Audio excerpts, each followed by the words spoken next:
This is a charge that we cannot accept. The main point is that he must explain to us who he means by many denying scholars. Whether they are among the scholars of hadith, for example, then anyone who follows the opinion of the majority of the scholars of hadith will find that they recognize this phenomenon of the Mahdi and believe in its truth. If they are not hadith scholars, then how can Rida say that their opinions are acceptable in a field that is not their specialty and is not within the scope of their knowledge? How can he rule against them on something that is outside the scope of their knowledge? Rather, it can be said that, relying on all the scholars who are recognized as qualified in the science of hadith for this phenomenon, as we have explained, is sufficient to dispel all ambiguities and doubts about it. 4. The assumption that this fabricated and corroborated shubhat on the phenomenon of the Mahdi is sufficient to cast doubt on him is a rejected assumption. It is a generalized assumption without any evidence. It is true that there are many motivations for inserting falsehoods in the hadiths, especially about the phenomenon of the Mahdi.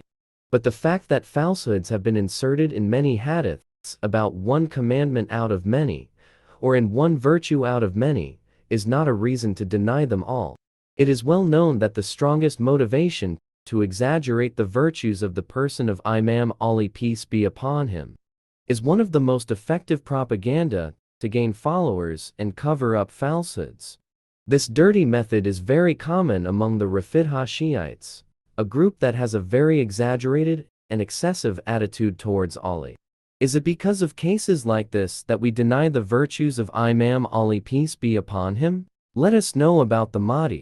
What is correct in this matter is that the strong urge to falsify the hadiths about the phenomenon of the Mahdi made the scholars more careful in dealing with the narrations, and not to deny the evidence that was sound and strong in their opinion. In addition, it should be noted that in order to determine the falsity of a hadith, the scholars have a meticulous method that they must adhere to when determining the position of a text.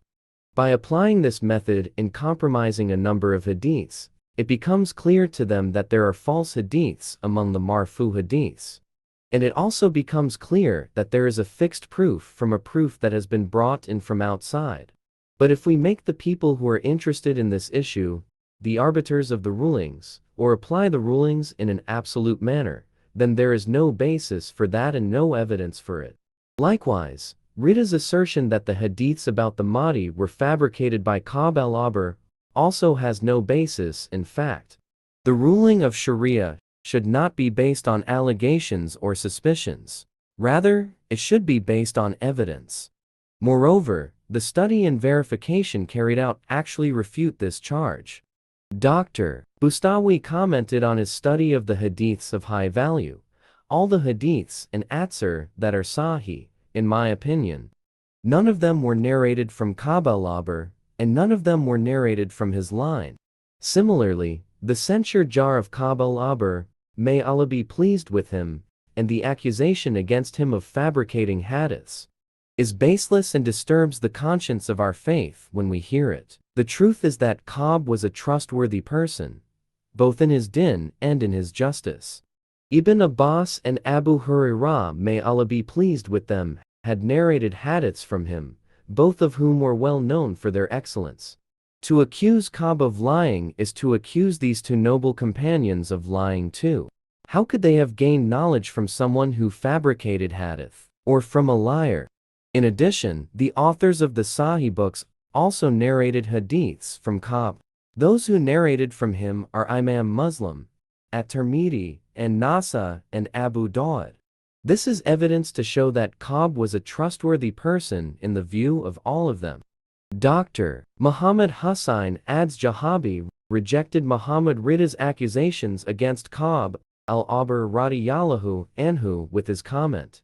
Just as we do not recognize the Sheikh, meaning Muhammad Rida, for this very hurtful accusation against Ka'b and Wahb, the accusation that they have lied, and the charge that they have attributed to the Torah and other books something that is not there, so we also do not recognize his accusation against the scholars of Jar and Tadil, who have cleaned the hadith for us, and have worked hard to get rid of the false hadiths attached to them.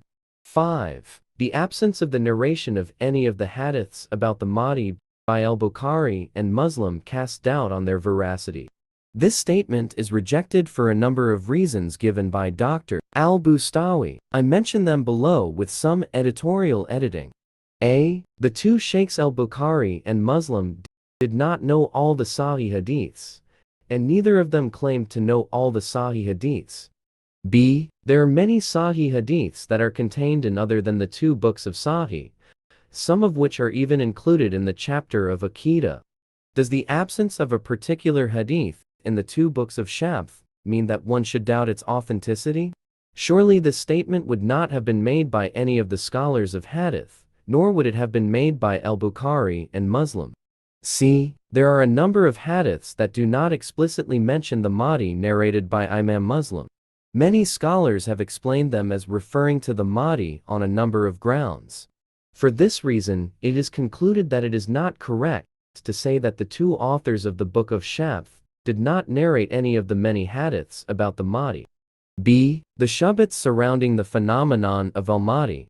This subject is a supplement to the previous one, but it is limited to explaining the other allegations that some of those who deny the existence of the Mahdi have spread among the modern scholars and discussing them. The details are as follows.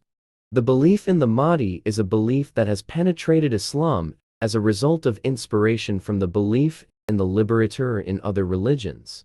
The first person to propagate this falsehood was Saad Muhammad Hasan, the author of Al-Mahdiya fi al-Islam, who said in his book, "Indeed, this belief in the appearance of the liberator is, according to my best guess, one of the most important components that gave birth to the belief in the existence of the Mahdi in the Islamic community." So this story was told to deceive it. As for the Shia understanding, it was propagated through the hands of Ibn Sauda, the Jew, who told this story to deceive it.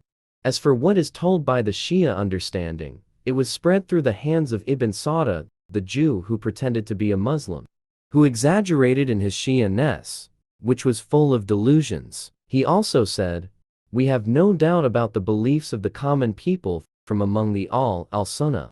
But it is quite possible that some of these special people may have had a little Shia influence taken over them. So they have treated the issue of the Mahdi with Sunni logic and intellectual refinement. As for the view that the Messiah will return, this is undoubtedly an influence of Christianity on Islam. These words appear outwardly to be a defense of Islam, but inwardly, they are a stab at those who teach the teachings of Islam, namely on two matters: Al-Mahdi and the descent of Isa alayhi salam. Moreover, it is a stab at the veracity of the two most important and authentic books after the Book of Allah, namely the Sahih of al-Bukhari and the Sahih of Muslim, both of which contain hadiths about the descent of Jesus alayhi salam at the end of the time of the Dajjal. From these words of Saad Muhammad Hasan, doubts arise about the phenomenon of the Dajjal. If this doubt has been fully spread over all that is available to us, namely the Sahih and clear hadiths about the descent of Isa alayhi salam and his action against the Dajjal, then what is left for us not to fall into this circle of doubt? This kind of statement can be regarded as a poison arrow aimed at stabbing at the truth of the hadith. While the references of the person who said it are not scholarly references, either on first glance or on closer examination. Rather, it is just an off-the-cuff remark and confession that he makes on a whim, and then takes it as something that is not in doubt at all. He then uses it as a tool to condemn the scientific methods of our scholars in examining the sanad and matan of hadith, which the author of this book, Al-Mahdiya fi al-Islam, does not even appreciate. It is unfortunate that the author substantiates his allegations with convincing language, as if what he alleges is an accepted consensus refutation of this shubhat. The notion that the belief in the Mahdi has permeated the Muslims from the idea of the liberator is a claim or supposition made by the author without citing any evidence to support it, nor is there any indication landmark to confirm it. This unsubstantiated claim is a strong indication of its falsehood. If the author had been able to find evidence to support his claim, even if it was only one, he would have mentioned it, especially since his claim contradicts the opinion of a large group of scholars, both past and present. The author's conjecture implies that this idea of the emergence of a liberator for one Ummah of many is an imaginary belief, dependent on the helpless weak to comfort themselves, with no real existence in the world. This is a grave error, whose abomination is witnessed by history and the authentic texts. The children of Israel were the ones who believed in the appearance of a deliverer who would free them from the tyranny of Pharaoh. The Quran comes to explain, after mentioning the cruelty of Pharaoh towards the children of Israel, that Allah would send them, Moses alayhi salam, to deliver them from Pharaoh and his army, and this is a chapter of divine grace. Therefore, what is to prevent that there will come to this Ummah at every time person who will renew the din of Allah, the Almighty, at that time until Allah finally closes it with the greatest of reformers, such as the Mahdi? Does this kind of belief eliminate Sunnatullah, so that we can consider it a problem solver? For the children of Israel were never without prophets, who were sent to them in succession, one after another. Similarly, the story of Saul is another proof to corroborate the issue we are discussing today. These sunnahs of Allah, and even the message of Muhammad, peace and blessings of Allah be upon him, have only come to liberate mankind and free them from the worship of slaves, the exploitation of some over others, and to free them from the consequences of social and economic injustice. Similarly, the people will be helped by divinely inspired people, educators, and reformers. These will come for the same purpose. Furthermore, the appearance of the Mahdi and the descent of Isa alayhi salam at the end of time are also regarded as a manifestation of Allah's compassion for this Ummah, as well as a liberator for the Ummah from the injustices of that era. This is what the author of the book has been scathing about, or what he considers to be exaggerations in this Ummah. To conclude, the author of the book is one of the followers of the ideas and thoughts of the Orientalists, and one of those who wield their axes in attacking the core tenets of religion under the guise of study, clarification, or being critical of the truth of those core tenets.